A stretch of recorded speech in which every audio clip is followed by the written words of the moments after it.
of the Korban HaOmer is that it maters the Chadash, meaning the new grain cannot be eaten, the Chameshes Minei Dagan cannot be eaten until the Korban HaOmer is brought. And the way that works is any grain that has taken root before the second day of Pesach, even if it doesn't grow and it's not harvested till afterwards, is nichlal in what the Omer maters.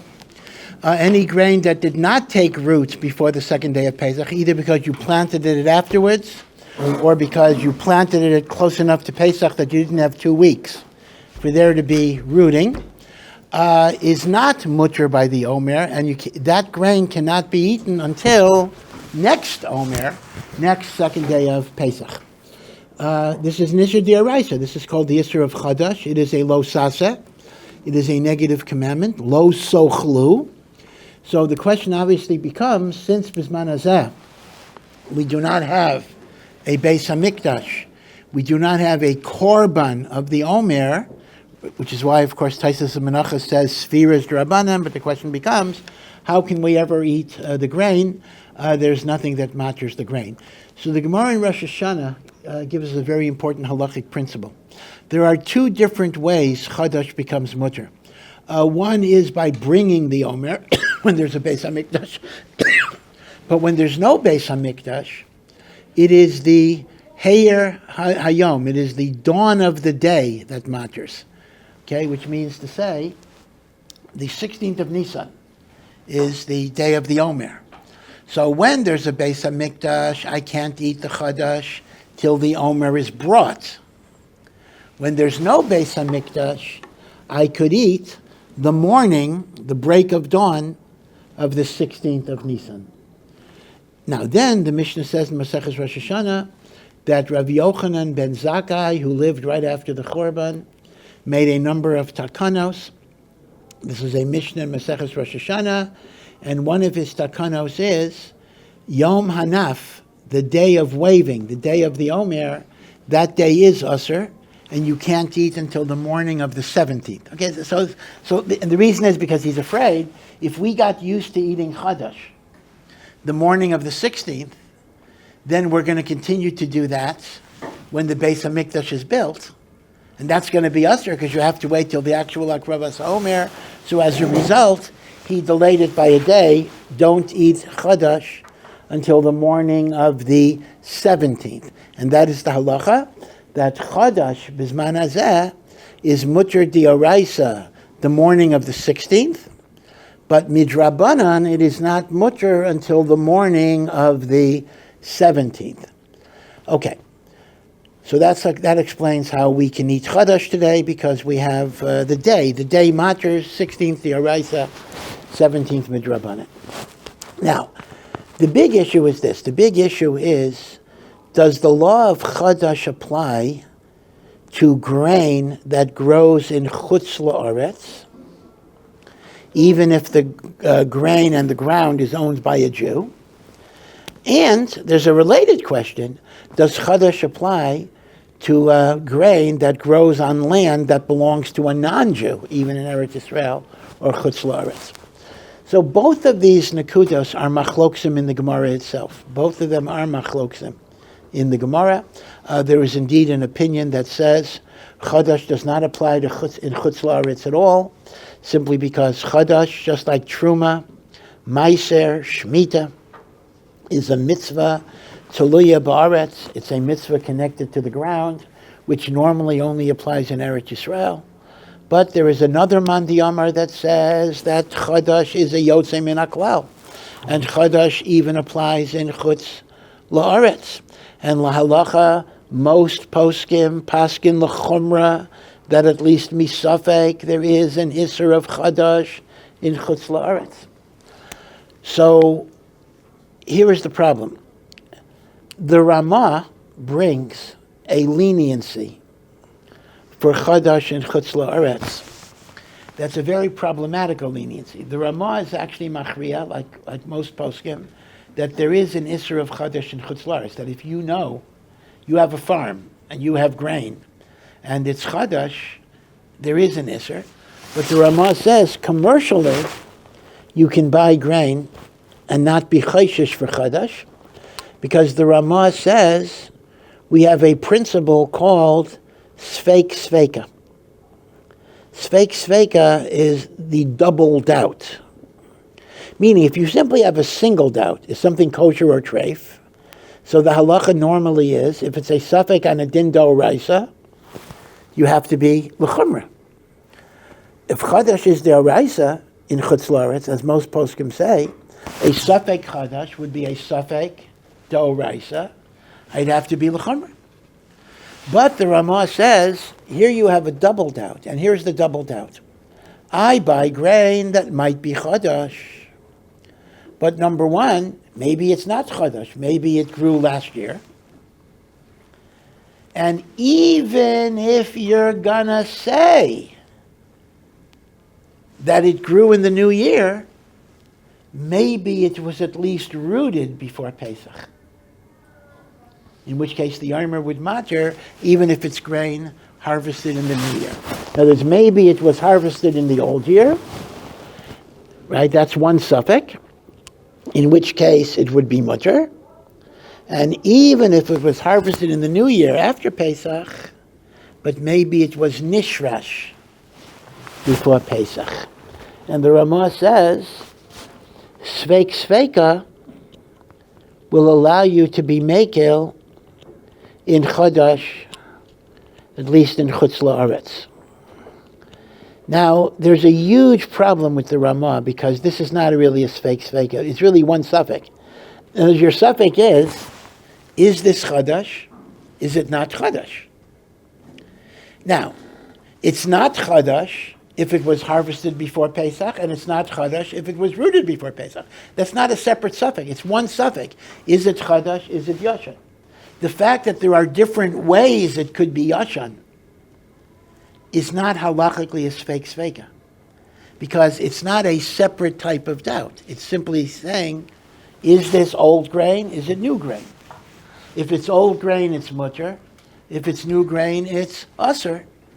And old grain can be, it was nishrash, or it could be harvested, or whatever it is.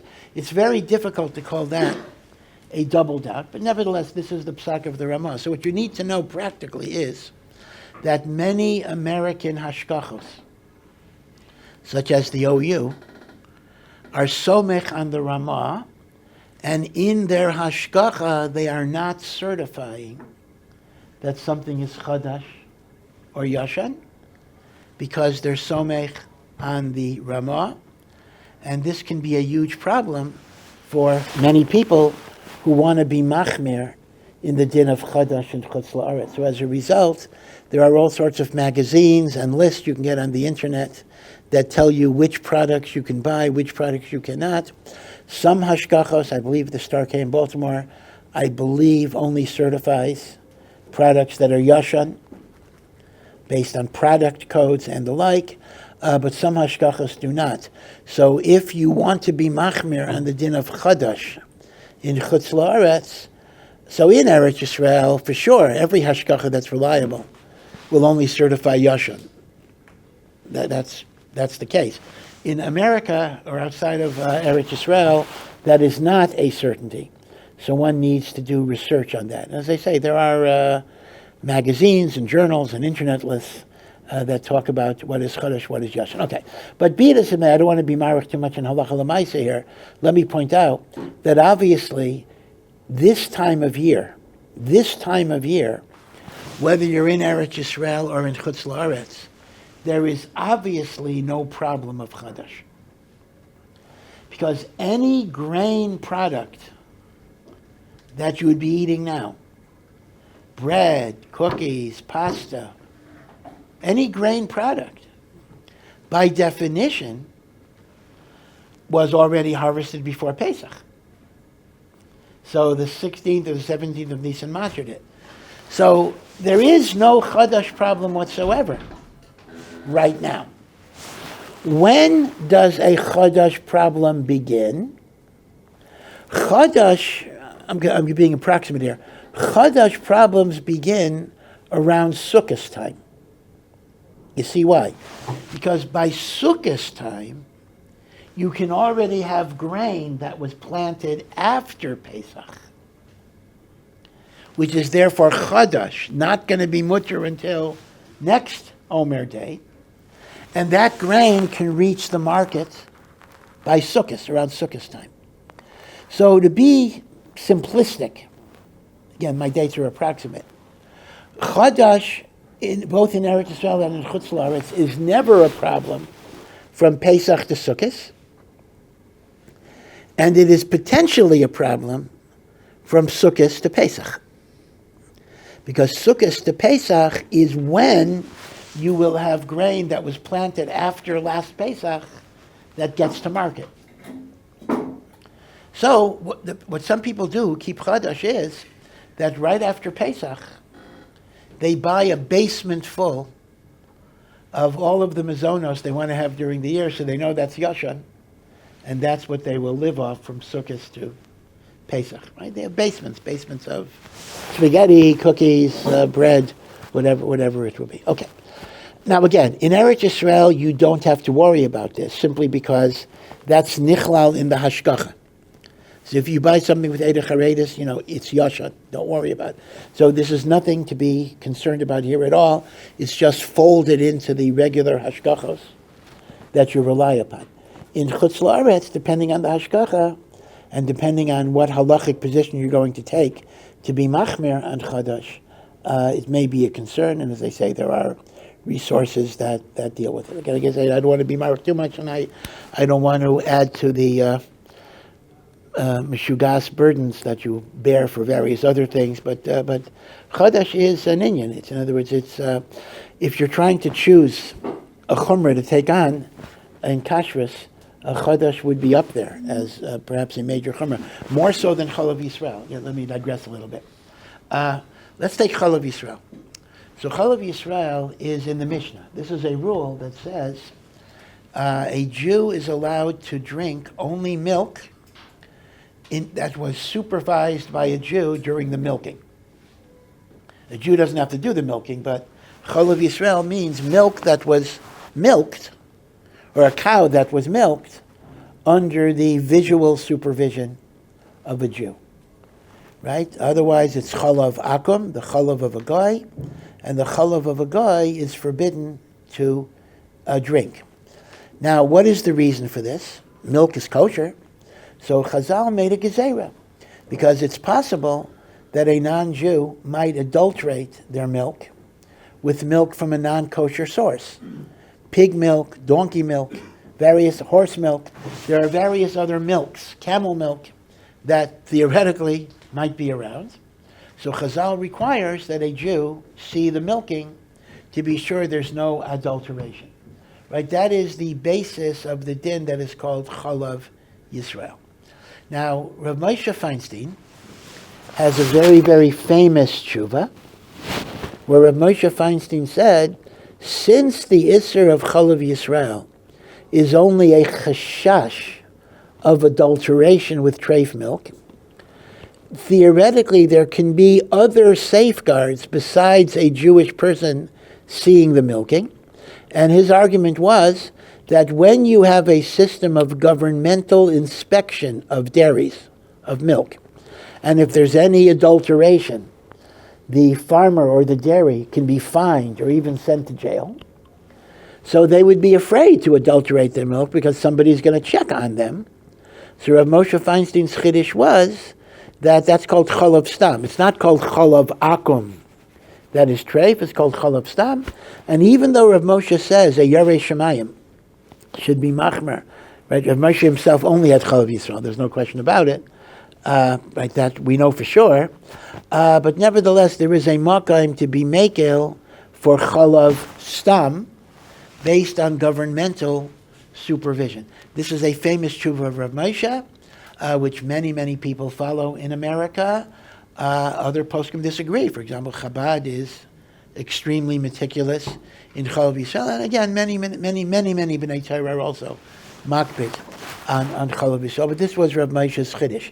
Now, I want to point out that Rav Moshe's chiddush does not apply everywhere in the world. It only applies when there's a governmental inspection system in which a farmer would be afraid to adulterate the milk and contaminate it. I mean, if, for example, you're out in the wilds of Africa, you're on a safari, and some tribe, offers you a cup of milk, you do have an Isser, Mi'ikar Adin of Chalav Yisrael, because who knows what they put in. So you have to be very careful. There are parts of the world, let's say the industrialized world, where there is inspection, but there are parts of the world where there's no governmental inspection. Sometimes there's no government. And therefore, the din of Chalav Yisrael is going to be Mi'ikar Adin. Okay. Now, there's another interesting machlokas about Chalav Yisrael, which is Nogea the Rabbanut here. That is powdered milk. Avak. Avak is milk powder. Rav Tzvi Pesach Frank, who was the Rav of Yerushalayim, he was nifter in the early 1960s, I believe. An enormous Talmud Chacham, a tremendous posek. He was Rav Elyashiv's uncle. He issued a psak that the din of Chalav Yisrael only applies to liquid milk. It does not apply to powdered milk. And that is a psak the Rabbanut follows today. The Rabbanut in Eretz Yisrael will only certify Chalav Yisrael. They will not certify Chalav Stam. They will not follow Rav Moshe.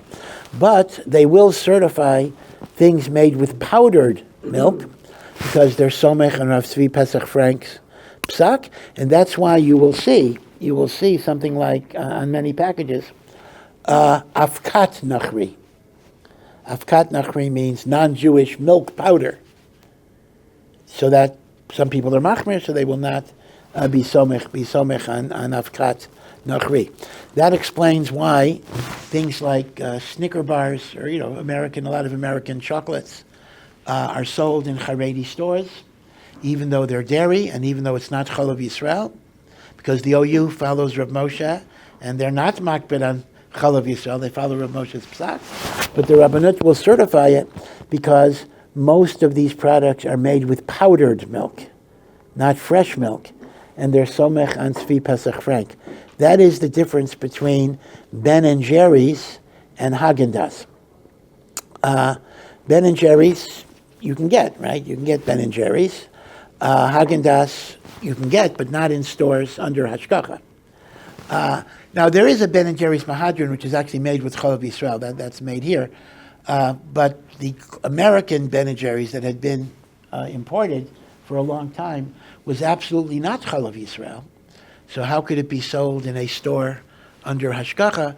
The answer is the difference between Ben and Jerry's and Haagen-Dazs is Ben and Jerry's use powdered milk, Haagen-Dazs uses fresh milk, and as a result, based on the Rabbanut's psak, there was no problem with Chalav Yisrael for powdered milk things, and there is a problem of Chalav Yisrael for whole milk, but the OU will still certify it because the OU follows Rav Moshe Feinstein's psak.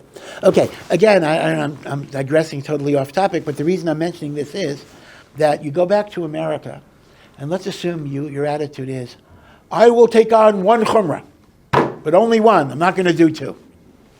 So you're given a choice. Should I take on Chadash or take on Chalav Yisrael? Ideally, you should do both, but I'm only going to do one. So the emes is, Chadash may be more important than Chalav Yisrael, because Chadash may be an Isser D'Oraisa, even in Chutz La'aretz. Chalav Yisrael, at most, is an Isser D'Rabbanan, and then we have Rav Moshe Feinstein's Heterim. So Chadash is a big deal, even though, as I say, many mainstream hashgachas do not certify. Right, the OU does not certify Chalav Yisrael, and the OU does not certify Chadash. Right, those are two things that the OU is not certifying. They don't certify Chalav Yisrael because they're somech on Rav Moshe, and they don't certify Chadash because they're somech on the Sveika of the Ramah, which is a very, very, very the Ramah says it, so obviously you could follow it, but in Svara it's a very, very difficult Sveika to understand, meaning maybe it was harvested last year, and even if it wasn't, maybe it was Nishrash before the year, but that's one suffix, that it's Yoshan and the like. Okay. Now, let me backtrack a little. All right, so that's what you need to know, basic information that you need to know about the Omer, about Yashan, about Heir HaMizrach, meaning the dawn matters when you don't have a Beis HaMikdash. When there's a Beis HaMikdash, you have to wait until the actual Akravas HaOmer. Of course, you could ask an obvious question. So if I live, let's say Bisman HaMikdash. Bisman HaMikdash. They didn't have email, they didn't have faxes, they didn't have telephones. So I'm living in Haifa, I'm living in Tzfat. How do I know, Bishlama, when there's no Beis HaMikdash, so I know the morning of the 17th of Nisan, I could eat. Okay. But when there is a Beis HaMikdash, how do I know when they brought the Omer?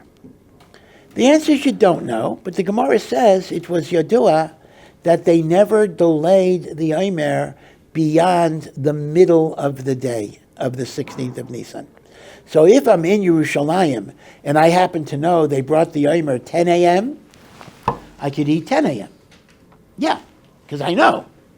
If I don't know, I'm allowed to eat after Chatzos because it's Yadua that they were never Nisrashel, they never delayed the Akravas Omer beyond Chatzos. So in Tzfat, you'd be allowed to eat after Chatzos of the Zman HaMikdash of the 16th of Nisan. Okay.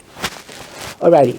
So, of course, the Gemara asks, in Maseches Rosh Hashanah, I don't want to get into the sugya, Bazai, why did Rav Yochanan, right, when there's no Mikdash, you're allowed to eat the dawn of the 16th.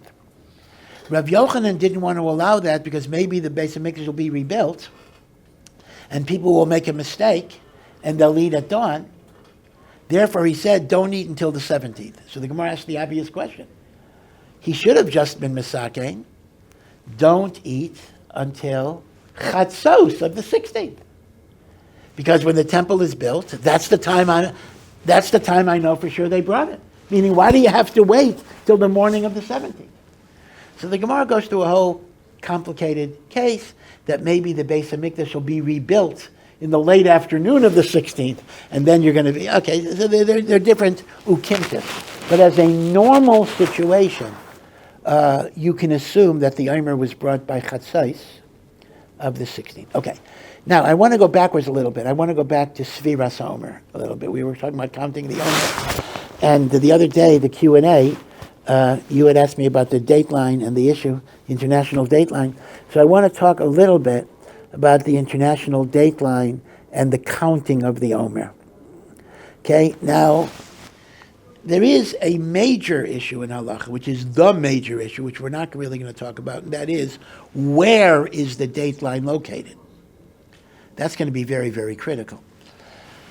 There is a conventional Dateline on a map in the middle, basically running through the middle of the Pacific Ocean. It's 180 degrees from Greenwich, England. The question is, does halakha recognize that Dateline, or is there another Dateline? And what would the criteria be? Now again, just to remind people, what is the concept of a Dateline? The concept of a Dateline was recognized somewhere, was recognized by Rishonim, the Balamor, and the Kuzari, and it goes back to the idea that the Earth is a globe. It's a circle. Well, it's a sphere, but the nature of a sphere or a circle is that any direction you move will always bring you to the same point. I can move this way, I'll be here. I can move that way, I'll be here. So here's the problem. When you go east, time gets later, later, later, later. When you go west, time gets earlier, earlier, earlier, earlier. Okay?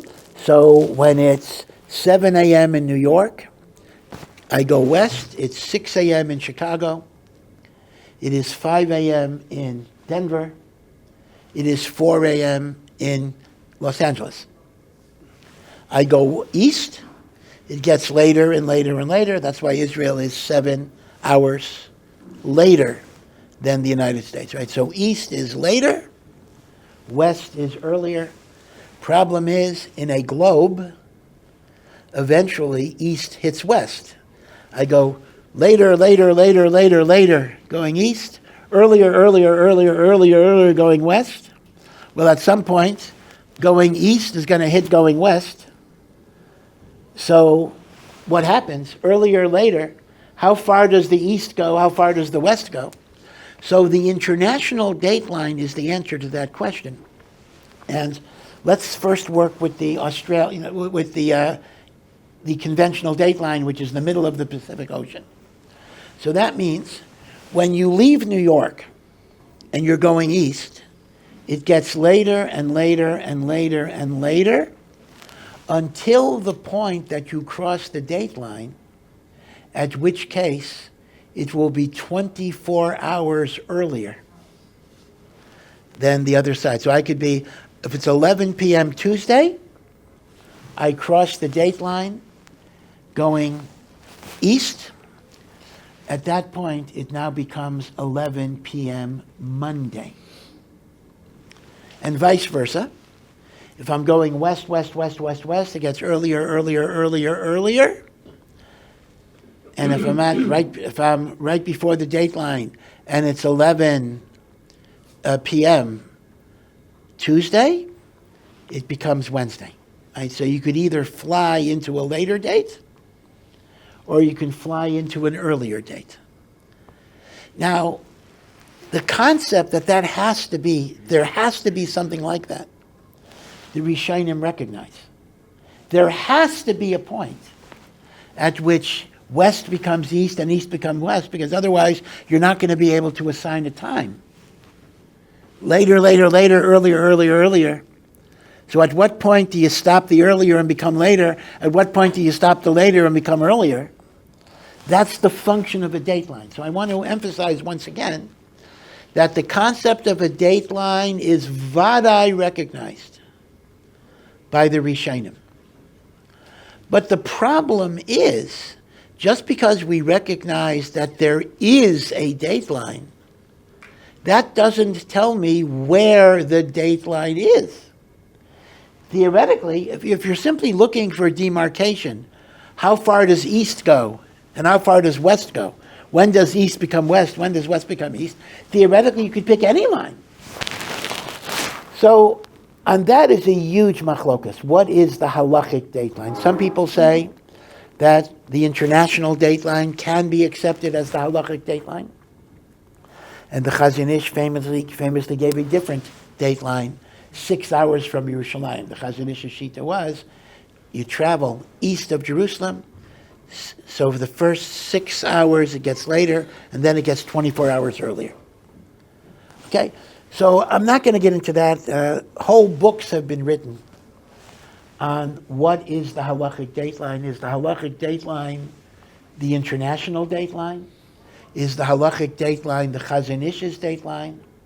Is the halachic dateline something else? There are many, many different opinions regarding it. If anyone is going to do any type of traveling, this is a very important issue to know in terms of what day is Shabbos.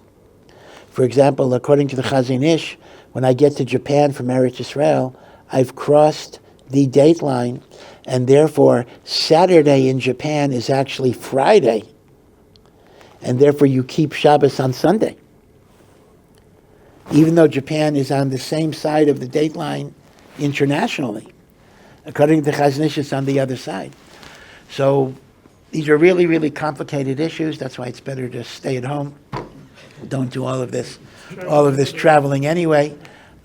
Certainly, by the way, avoid North Korea for sure at all costs. So that's the one issue I'm not going to discuss. Meaning, I'm not going to discuss now, other than my very brief discussion, what is the dateline. I just want to discuss if you cross what halacha regards as the dateline, and for convenience, let's just go with the international dateline. What implications will that have for your counting of the Omer? Okay, so now let's assume the following.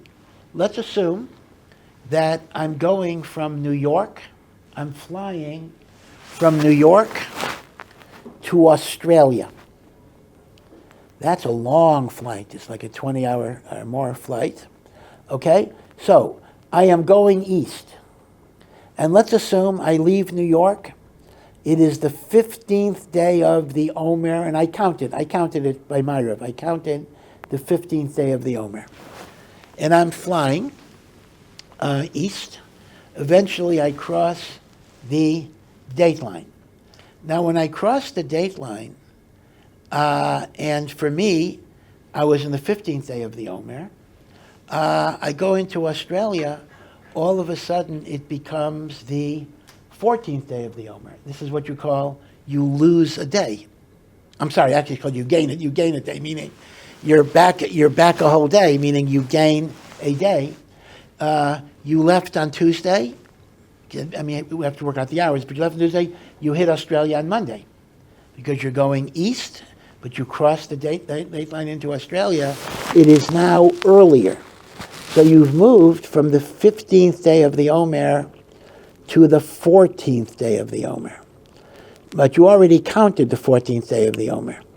So what do you do?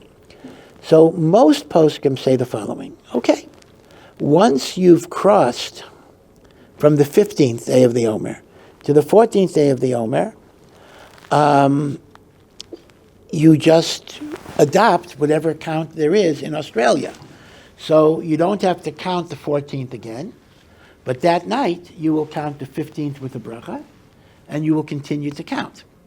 Meaning, many poskim say you simply readjust your count. There'll be more of a problem the other way. I'll get to that. Now, there is a das yochid that says a tremendous chiddush, and this is actually a psak of Lubavitcher Rebbe. Lamaisa, although other people poskim that way as well. And that is, it's true that Lagabe Shabbos, Lagabe Pesach, Lagabe Rosh Hashanah, Lagabe Yom Kippur, you have to follow the day of Australia, whatever the day is. Assuming you've crossed the date line. Again, you got to follow whatever day it is in Australia.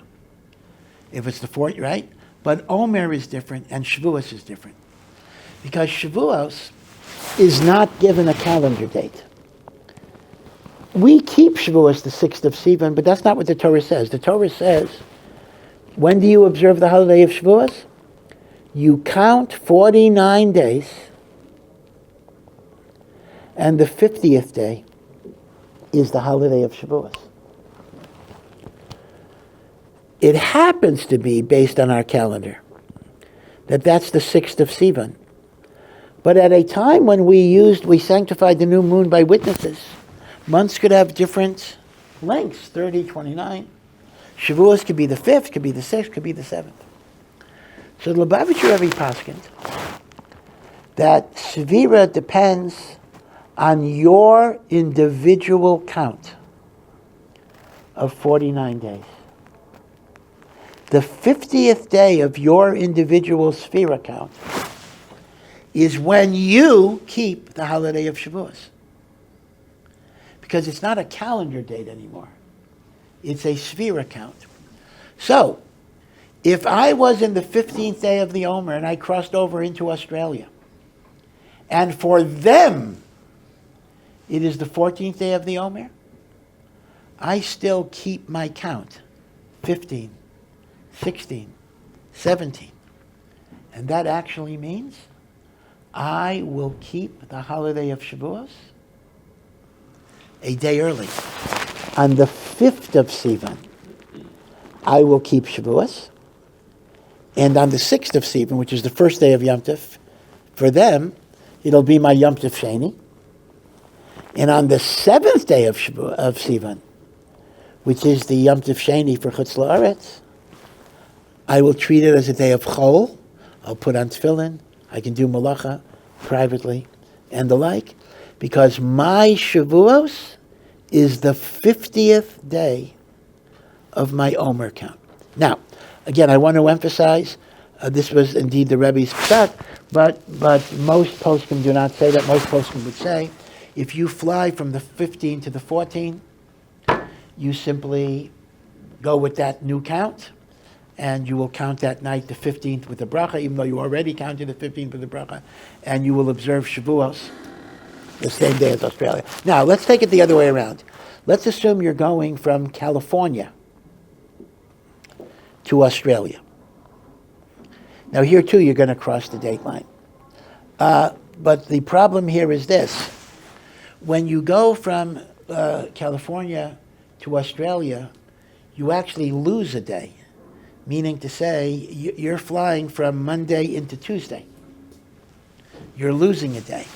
So you are in the 15th day of Sefira. All of a sudden, you find yourself in the 16th day of Sefira. So one possibility is, once again, that you just assume the count of the 16th day, meaning if it's already day, you count the 16th without a bracha, because it's already daylight, let's say, but you then go with their count and you observe Shavuos the way they do it.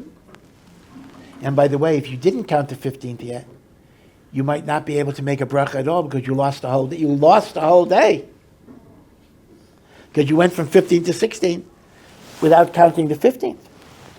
But the Rebbe's position would once again be that you keep your count. You keep your counts, and that would mean, let's say you crossed over, so it became a day later. So your Shavuos, your Shavuos will be a day later. In other words, since you're one day earlier in your Sefira.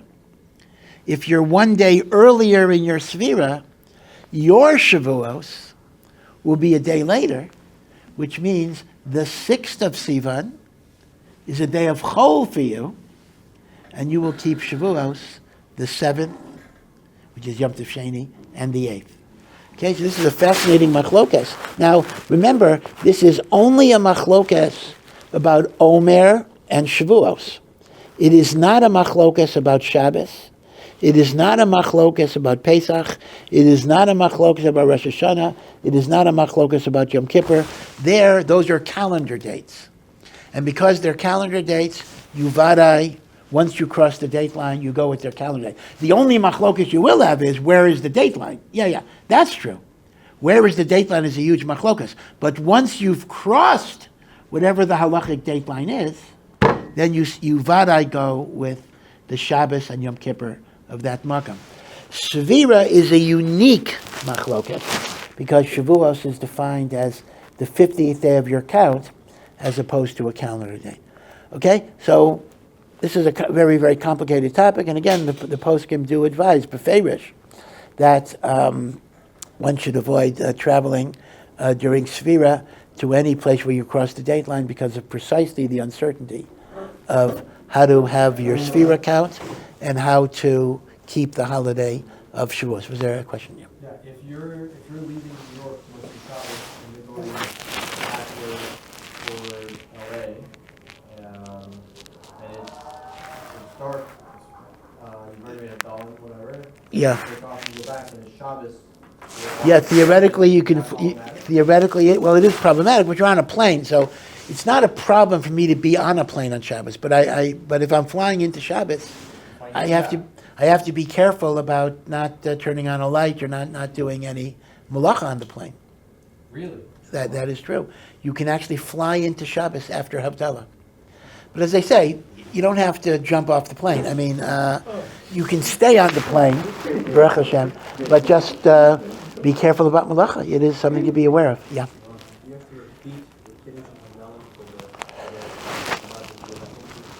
So many poskim say no, because unless there's a new sunrise or a new sunset, it does not obligate you to repeat a ritual you already did. Just like davening, you wouldn't have to daven again if there's no new sunrise. If I go, let's say, from Monday into Tuesday, but I didn't see a new sunrise, I don't have to daven again because in the 24-hour period of day and night, I already kept Shachris. You see, that's the idea. Again, it's a machlokas. Theoretically, I didn't daven Tuesday yet. You didn't daven Tuesday, but that cycle of day and light, you did daven. So that would cover you. So going from Monday to Tuesday would not obligate me to daven until there's a new sunrise or a new sunset that I experience. Again, very, very complicated issues, but the thing to remember, once again, to emphasize that the Rishonim identified that in a globe or a sphere, there must be some point on the earth where east gets redefined as west and west gets redefined as east. So that was understood all the way back. So that also proves, people sometimes say, oh, Chazal believed the earth was flat. It's very, very clear they didn't. They obviously talked about the earth as being spherical. Yeah. Hasn't Ish held for 6 hours? Would that not have created a problem in Babel? Like, retrospectively speaking, that in Babel back then, they would actually have been keeping the wrong days of Yom. No, because Bavel is not 6 hours. I mean, Bavel is on the same side as Eretz Yisrael. Bavel is not 6 hours distance. I mean, Iraq is, I don't know, 2 hours maybe, or less. You're talking about Japan. Japan is where you have the issue. On a map, Japan is on the Israel side of the dateline. According to Chazon Ish, Japan is on the other side of the dateline. So Japan would be a big difference. Bavel would not be a problem. Bavel is clearly within. I mean 6 hours of travel time. I mean 6 hours of like the sun rises there. No, I don't. Yeah, I don't mean travel time. I just mean six time zones. Right, 6 time zones. 6 time zones. Yeah, 90 degrees. Right, the Earth is 360. So 90 degrees is the amount that of time that it takes the sun to go for, or the amount of distance the sun travels in 6 hours is 90 degrees. Yeah. When did the rest of the world find out that the Earth was round? Well, I think it was known in the Middle Ages. I mean, listen, there are still people that say the Earth is flat. There's a Flat Earth Society. You could, I think they probably have a website, although I'm surprised they use computers. But but I think by the Middle Ages it was known. It was not a big secret. Galileo, right? That was like also during the same time. Yeah, but I don't think Galileo was the discoverer of it. I think that it was known a little bit before Galileo, as well. Okay, of course we still have that big question: if the Earth is round, why don't the people at the South Pole fall off? I mean, they're right. Okay, Histories of the world. those are good questions. But okay, let's say it. We'll stop here. Okay. Thank you for listening to this Ohr Somayach production. To find out more and to partner in our mission, please visit ohr.edu.